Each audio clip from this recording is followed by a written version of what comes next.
Hi, I'm Daniel Lucas, and welcome to Book 101 Review. Book 101 is all about the books that are read for the last 40 years. And today I have my special guest. He is an army veteran turned multimedia entrepreneur, and of course, a podcaster too, and an author, and the author of the book. When demons follow you home, no other than Mr. Donald Dunn. Hey, thank you for having me on. Welcome, welcome, Mr. Donald. Can you please introduce more about yourself that I missed? Yeah, so I spent 20 years in the military, 68 months deployed to Iraq, Afghanistan, and Bosnia. I have wrote two books. My first book was Echoes of War, The Silent Transformation of a Soldier. It was about myself and the things I went through the military. And then the second book that's getting ready to come out that you're talking about now is When Demons Follow You Home. It's a paradox off of the phrase that veterans tend to use, or people with trauma tend to use. They're saying they fight their demons, they lost their battle to demons, and a lot of people have a hard time picturing what's going on when with people that have mental issues. And so I took that paradox and turned it into physical demons and demonstrated how lone people feel and how isolated people feel when they're not believed about the things that's happening. Mr. Donald Dunn, thank you so much for sharing your knowledge and wisdom to the world. Hoping for more and more empowering books like this to come, and for sure, the episodes of your podcast itself. When Demons Followed You Home is a gripping title. Can you describe what form of those demons took? Were they internal, external, or a combination of both that fueled your need to tell this story? So I have gone through PTSD all the way down to the point of wanting to take my life and have worked my way back up to where I'm at today as a nonprofit uh, founder and entrepreneur and author. I have made it my mission that I wanted to focus on helping others get to that same place. And when demons follow you home, it feels like there's another part of you. When you were deployed and you've seen trauma or you had sexual assault trauma, all of these things are the demons. And when you're alone and isolated, they're feeding off of you. Your guilt, your trauma, your sadness, all these negative emotions that you haven't dealt with that are inside, they come back and feed off you. And as depression grows, you get stronger. They get stronger and stronger and stronger. When you decide to start taking steps to do the positive things in your life, they're in your head telling you you can't do that. Don't do that. Don't go to the gym. Don't eat right. Don't get up and do anything today. Just be lazy. And they keep you bottled down. And in this book, the demons are actually physical demons that at the beginning only the individuals can see. And then as they grow powerful, other people that have PTSD as well start to be able to see them. And it's about a group of demons that come in and they start taking over the people that give up and quit. And that resonates with the people that end up taking their life.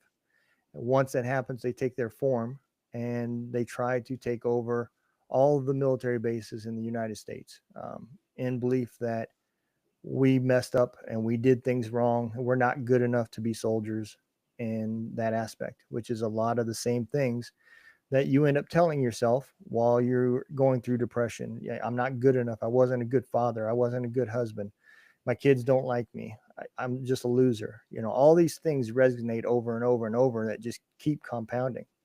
And this is where this book comes from. It comes from, in a way, to hope that people that read it, even though it's fiction, they can kind of put an image to what somebody they may know of that's depressed or having problems is going through. And Mr. Donald, was there a specific moment or breaking point where you realized that simply living with this trauma was not enough and they could had to transform it into a story? What did that feel like? So I remember the exact day where my breaking point was. Um, I lived in Georgia at the time. We just had a hurricane, and the next morning, my son, who was of age at that time, he was 20, I think, and he got into a fight with my wife. And I was a very angry person.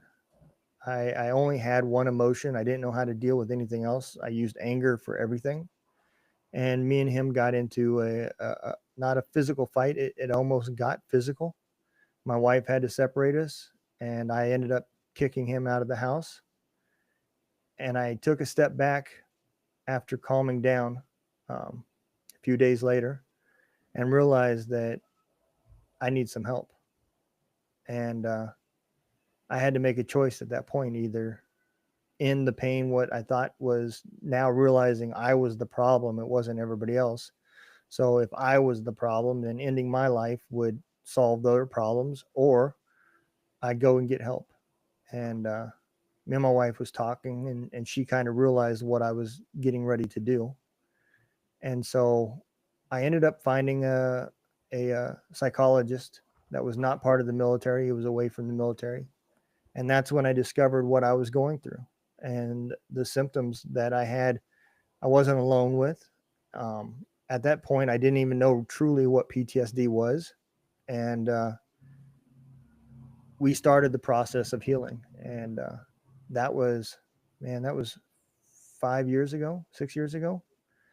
And it's taken a long time to get to even to that first book. Um, I realized the problem with that first book. That first book was not going to be a book. It was a document that I wrote to my wife and kids, um, to explain why I am the way I am, what I went through. Because out of all those months that I was deployed, I never talked about it. It was always everything's okay, everything's great. My wife would hear me screaming and waking up with nightmares. She would ask me what they were. I would lie and say I don't remember. And I realized after getting some help that the reason I felt like they didn't understand me was because I never explained it. I never told them. They didn't understand because they weren't there. And so I wanted to write something that I didn't have to have a conversation and stop in the middle of and answer questions back and forth and get off topics. So I wrote a document, and my daughter is the one who actually asked me to publish it. So I rewrote it and published it as a book. And I've had a lot of good reviews from it, as far as family members that have read it and said that they start understanding a little bit more about what their husband or wife's going through. So it felt good.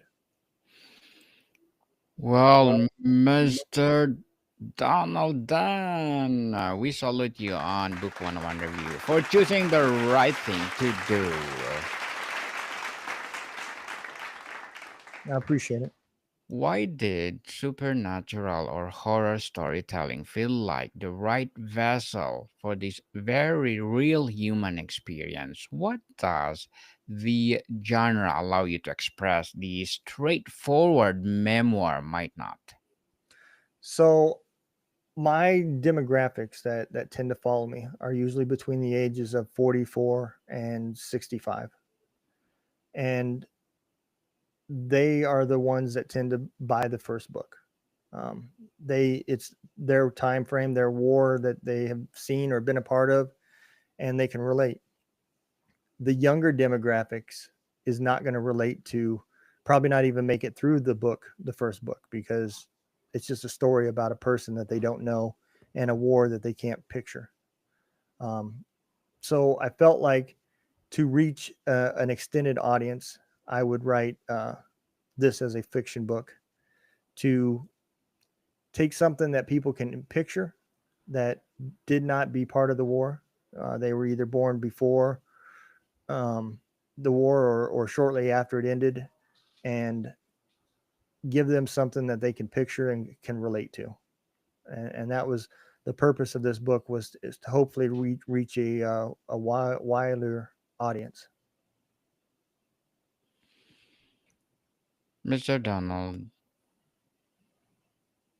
what is, or do you remember the first story you wrote or convinced that directly dealt with the trauma? What was it about and how did it feel to put out in the world? The first book was Echoes of War, and it's 100% just about myself and the trauma and being a part of losing friends and brothers that didn't make it back home. Um, you know, I always felt like up to that point was that people didn't understand that there's real evil out there, and you have to believe in one way or the other. You have to either believe that there is real demons and real spiritual things that make people do evil things, or you have to come to realization that people can just be very evil and do some very bad things. And you see all of that when you're in combat.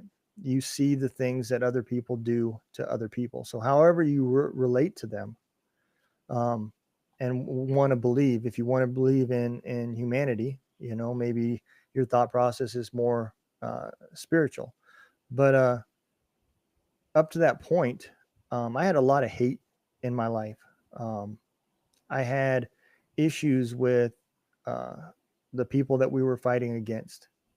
Even though people I'm seeing on the streets probably ain't been in that country, probably was born in America, and I had a lot of problems with that. And through podcasting, I have realized that you know the way we're feeling here is probably the same way our enemies were are feeling now as well. I'm sure they're going through trauma and forms of PTSD as well. And it just shows that everybody on the battlefield is human. And this problem is a human problem, not just a veteran problem. And so I didn't come to terms with that until I got done with the book. As I started it and I did good for the first few chapters, and then as it started getting more detailed, um, especially on the topic of losing 8 of my fellow uh, uh, unit members, um, they uh, they were shot down and died during uh, Operation Red Wing, June 28, 2005. And so when I got to that part of the book, and telling that story about having to do the military funerals for their family members, and having to currently go back and redeploy shortly after, and not really getting that time to grieve, I put the book down a lot. It took well over a year, and it's not a big book. It's under 100 pages, and it took me well over a year to get through it, just because without knowing it, I was also working through the issues in my head and the demons that I was fighting as well. Mr. Donald, how do you take a raw, painful memory and decide to turn specific person or feeling into, say, a ghost, a monster, or a curse? Can you walk us through that meta- metaphorical transformation? So the phrase demons um, really could be anything. If it's something that you see or you feel, and the next guy can't see it or can't understand it, to me that is a demon. It's a cross that has to be bared, and until you can get the help that you need to fight through it, it will always haunt you. Um, that is the stigma of veterans, and that was one of my goals from this book, was to change. When you talk about mental health, the first thing everybody thinks about is veterans, and we forget that this is a human symptom.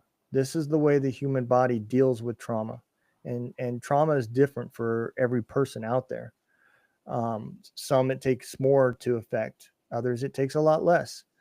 And at the end of the day, these are problems and emotions that you have inside that you're not going to be able to articulate to somebody that has never walked in the same shoes as you, never done the same thing as you. And all they know is, in the past, we've tried this and it's worked. It's one of the reasons why the VA is failing, because they have the answers, but they just can't relate to the individuals. And it is affecting a lot of people. So again, like I said, this was in hopes that I could make a complicated problem simplified for a younger audience, so that if ever in their life they start coming through depression, they can recognize some of these symptoms and relate it to this book. That is the goal from this. Mr. Donald, as an author, what are your short term and long term goals? Um, to be honest, my long term goals is, I want to change the way the military looks at mental health. We prepare our troops for everything, every scenario in combat that we may encounter. We train and work on countermeasures and everything else, except our emotions. The military gives you one emotion to put in your toolbox to use, and that's anger. And that might work great for high stress combat situations, but it does not work great when you're at home and your kid's crying and your wife's upset. That emotion that you only have in your toolbox is anger, comes out in a very negative way. I believe there's things that we can do to prepare our troops or even first responders to better handle when they come back from the situations. Um, think of it as mental toughness, something to that they can do. And that is the third book that I'm actually working on now, is um, hopefully a form that maybe the military can take in place and get rid of the stigma that it's negative to see somebody for help.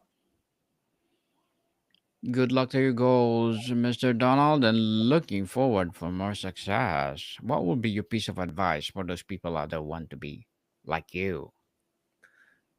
I would say that if you start writing a book, um, make sure you're writing something that you're passionate about, because it's not going to make you a lot of money. You're not going to get rich, and it is not a very easy um, task to get done.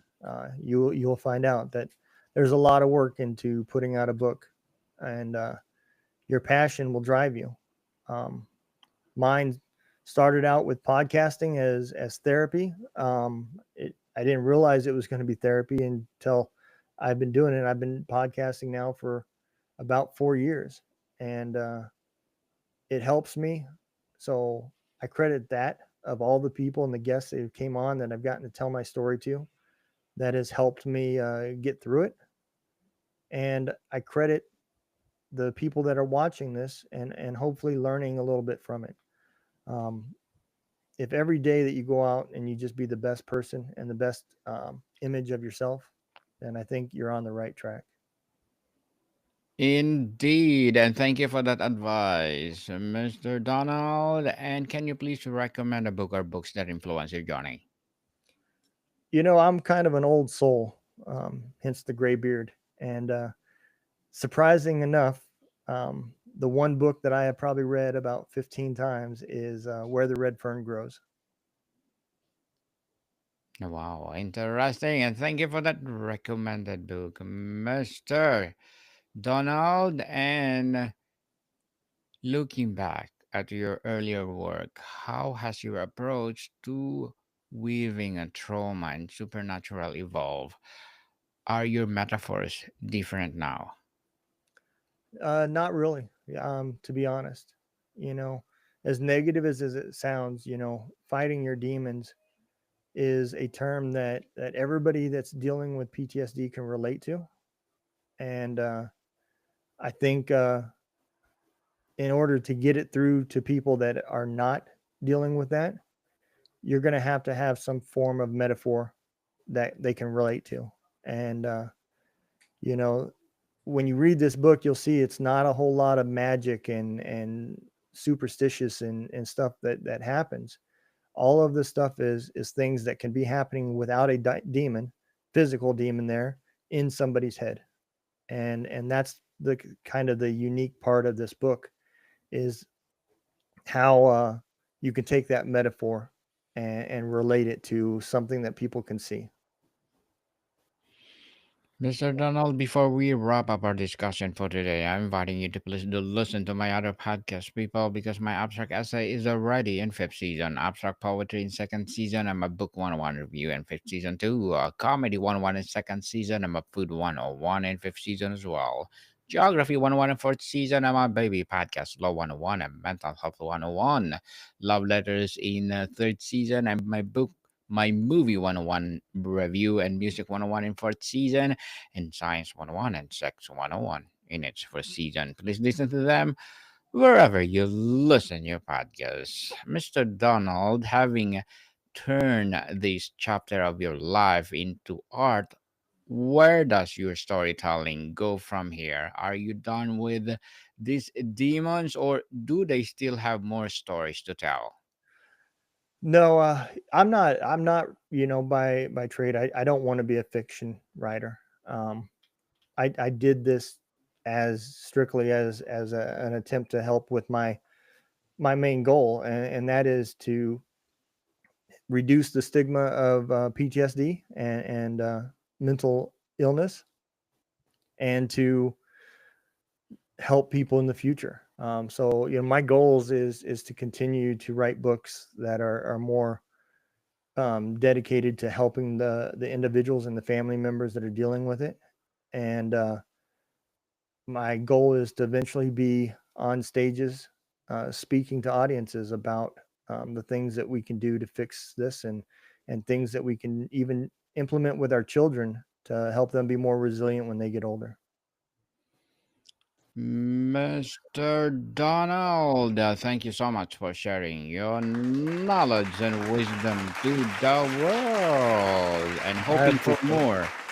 and hoping for more and more empowering books like this to come. So can you please invite our listeners to support your advocacy, your books, your podcast, or whatever projects that you're doing right now? So my website is probably the catch-all for everything. You can go to donalddunn.me. You can find me on Facebook as Donald Dunn, and the podcast is Spirits and Stories with Donald Dunn, and you can find it on YouTube. You can find it anywhere. Yes, people, let's support Mr. Donald Dunn. And because if you support him, for sure, more and more empowering books like this to come, more and more empowering episodes of the podcast, and for sure, more and more empowering advocacy to come. So, Mr. Donald, thank you so much for your time. Thank you for having me. More to come, people. See you soon.